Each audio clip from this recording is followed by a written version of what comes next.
এখানে আমি একটা মডেল বানিয়েছি anti slip glass for driving. রাত্রির বেলা যারা দূরপাল্লায় গাড়ি চালায় তাদের জন্য এই মেশিনটা তৈরি করা হয়েছে। এটা একটা গাড়ির মডেল। এবার যখন রাত্রিবেলা যদি চোখ লেগে যায় বা ঘুম পায় তখন এই সেন্সারটা সেটা ক্যাচ করে সেটাকে ভেতরে পাঠিয়ে দেবে এবং গাড়িটাকে বন্ধ করে দেবে। আমি করলাম, চোখ বন্ধ করলাম, গাড়ি বন্ধ হয়ে যাবে, চোখ খুলবো গাড়ি চলছে, চোখ বন্ধ ও গাড়ি চলছে, এই করে এই জিনিসটা চলছে। এবার ভেতরে এটা কাজ করছে, ভেতরে একটা সার্কিট বানিয়েছি, ইন্টিগ্রেটেড সার্কিট। এই সার্কিটটার ভেতরে এই ব্লু লাইটটা, এটা গাড়িটা বন্ধ হওয়ার পর 5 সেকেন্ড পরে এই ব্লু লাইটটা জ্বলবে। ওখানে দিয়ে আমি একটা সুইচ লাগিয়ে দিই এবং এটা মোবাইলের সাথে ক্যাচ করে দিই, তাহলে অ্যাক্সিডেন্ট বা দুর্ঘটনা হলে ওটা 5 সেকেন্ড পরে ওই জিপিএসের লোকেশন চলে যাবে, সেটা আবার তোমার এখানে কোনো সুবিধা পৌঁছাতে পারে। এই বাক্সের মধ্যে দুটো কার্বন রয়েছে, দুটো কার্বনের ফলে দূষিত বায়ুটা পরিষ্কার হচ্ছে।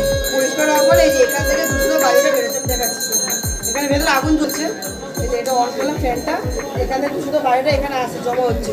এবার হচ্ছে এখান থেকে কার্বনের মাধ্যমে যাচ্ছে, কার্বনের মধ্যে এখানে হালকা হালকা এখানে অল্প পরিমাণে কার্বন পিউরিফিকেশন, তাই তো?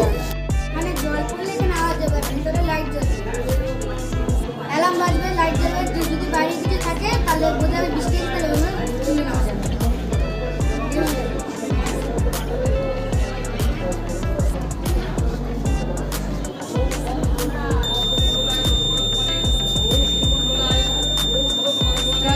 যতক্ষণ থাকবে ততক্ষণ আচ্ছা, বাহ, জামা কাপড় ভিজবে না।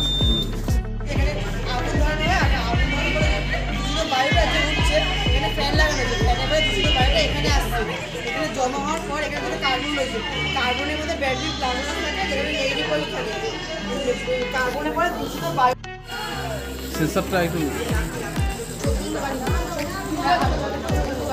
দারুণ ভালো। এসওএস মেসেজ পাঠানোর জন্য এই লাইটটা যে চলছে এটা নোটিফিকেশন করে দিই এখান থেকে। যত খুশি খাবে, কষ্ট করুন বাবা, যত খুশি খাও। 3 cheers for her.